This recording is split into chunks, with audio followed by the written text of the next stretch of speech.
Go ahead. The European Union's regional policy has certainly greatly improved Spain's economic situation, but it is unclear whether the Spanish national government views EU assistance as simply that, assistance, or as a replacement to its own redistributive policies entirely.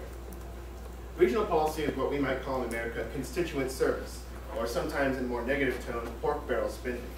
The goal is essentially to assist poorer EU member states come on par with their economies with the richer EU member states. Some activities of regional policy include construction projects, like a new stoneworking factory in Andalusia, in which the EU financed more than half of its costs, while the other portion of its costs are not specified, meaning that there are likely more contributors to this other smaller portion than the Spanish government alone. Other activities include education initiatives like entrepreneurship classes and continuous vocational training for improving job prospects. Other activities also include infrastructure modernization, like renovating water pipelines. Spain traditionally has a very feeble infrastructure because the government previously never really allocated much money to it, instead focusing on other things like defense, especially under the long dictatorship of Francisco Franco. So a lot of work is definitely needed in this country.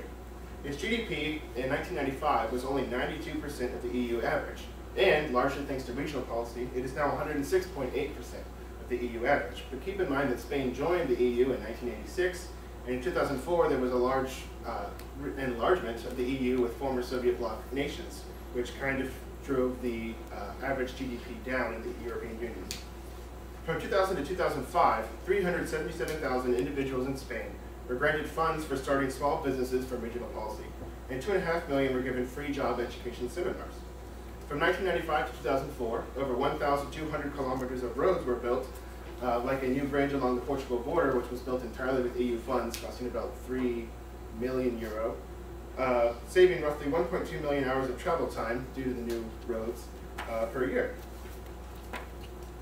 Ireland is a good example of how regional policy is intended to operate, for the most part.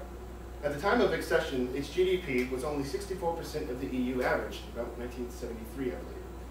Through regional policy's massive overhaul of the country's education system and infrastructure, Ireland grew to be the third highest per capita exporter in the world. Today, it contributes more funds to regional policy than it receives, fulfilling the goals of regional policy.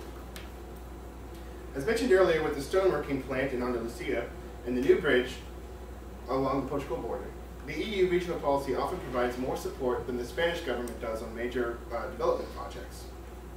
Spain still receives more from regional policy than it contributes, despite the fact that its GDP is now above the EU average. Also, Spain's representative on the European Commission recently argued for faster approval of structural funds, increased sizes of grants, and even claimed that the Eastern European nations deserved less funds, again despite the fact that Spain's GDP is now well above the EU average. It seems like regional policy is replacing, not merely assisting, Spain's development projects. This is likely an exaggeration, however, as Spanish public funds still outnumber EU funds on most projects. And I had an example on my slide about how research and development, I believe the EU funded 13% of Spain's research and development projects, and the rest was the Spanish government.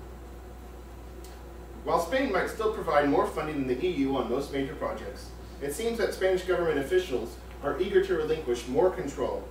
The danger of increased free riding is definitely present and could lead to unnecessary burdens on richer member states and will contradict the purpose of regional policy because recipients will never graduate from receiver status to contributor status as intended. I propose that the EU should establish a cap on its share of funds for projects to avoid this problem, either on a project-by-project or fiscal yearly basis. As stated earlier with the bridge, the EU financed the entire project. There currently is no cap at all. This cap will significantly reduce free riding opportunities and ensure that regional policy will continue to fulfill its obligations, both to Spain and the European Union as a whole. It will ensure that the important European asset of regional policy will endure for the next generation. Thank you. Fantastic. Great. Thank you. Applause. Questions? No, we are actually, the way we're structuring this now is we're going to do a group of 3 on